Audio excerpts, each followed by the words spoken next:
অন্নপূর্ণা যোজনা নিয়েও কিছু বিভ্রান্তি, কিছু মিথ্যা প্রচার গত 2-3 দিন ধরে যারা চালিয়েছিলেন, এখন তারা নিজেরাই বিভিন্ন জায়গায় ফর্ম ফিল আপ করার জন্য এগিয়ে এসেছেন এবং জনগণও সহযোগিতা করছে। আমরা এর আগে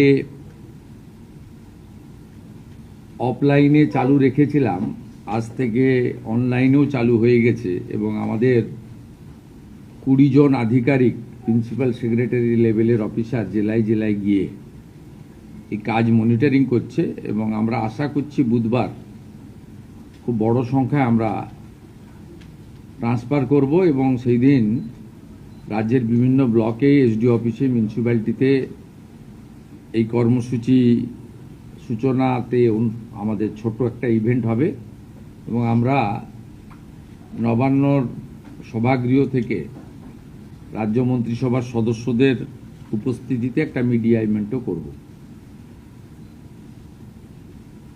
আমি এই সংক্রান্ত আপনাদের কাছে কেন আমরা বিস্তারিত তথ্য সংগ্রহ করছি, আমি এর আগে ওই রাকিবুল শেখের কথা বলেছিলাম। এই কেসে অনেক বড় পর্দা ফাঁস হয়েছে। বহরমপুর পিএস কেস নম্বর 843/2026, এখানে এখনো পর্যন্ত 22টা ফলস অ্যাকাউন্ট পাওয়া গেছে, যেখান থেকে মহিলারা নয়, পুরুষরা লক্ষ্মীর ভাণ্ডারে টাকা নিচ্ছে এবং এটা অনেক বড় সংখ্যা হবে এবং যত এটা আরও আমরা তদন্তের গতি পুলিশকে বাড়াতে বলেছি। 22টা অ্যাকাউন্টের মধ্যে 1 account is linked to Rakibul Sheikh. 15টা অ্যাকাউন্ট পাওয়া গেছে মুস্তাফিজুর রহমান এবং তার স্ত্রী তুহিনা। এরা 15টা অ্যাকাউন্ট চালাচ্ছেন লক্ষ্মীর ভাণ্ডারে। 6টা অ্যাকাউন্ট পাওয়া গেছে তারিকুল রহমানের। যারা 12 পাতা, 16 পাতা, 18 পাতা করছেন, এই রিজেক্টেড, জনগণের দ্বারা রিজেক্টেড নেতা এবং তাদের দলের লোকেদের বলবো যে এই সংখ্যাটা কত হবে আমরা জানি না। অবৈধ অনুপ্রবেশকারীরা তো পাচ্ছেন, তার সাথে সাথে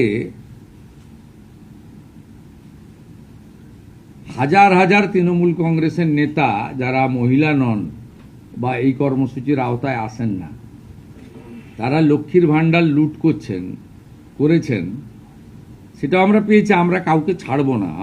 আমি ডিজিপিকে বলেছি সিট গঠন করতে এবং যেহেতু মানিটারি ডিফলকেশন আছে, মানি লন্ডারিংয়েও এদের কেসকে ট্রান্সফার করার জন্য আমরা ডাইরেকশন দিয়েছি। আমরা হিসাব করে দেখেছি এসআইআরে নাম বাদ যাওয়া এবং এই রাকিবুল, মুস্তাফিজুর, তারিকুলরা মিলে অন্তত 30 লক্ষ ফলস লক্ষ্মীর ভাণ্ডারের টাকা তুলছেন। 30 লক্ষ গুণিতক 1,500 টাকা করে যদি হিসাব করেন, কত হাজার কোটি টাকা আপনাদের জনগণের টাকা কিভাবে এরা লুট করেছে।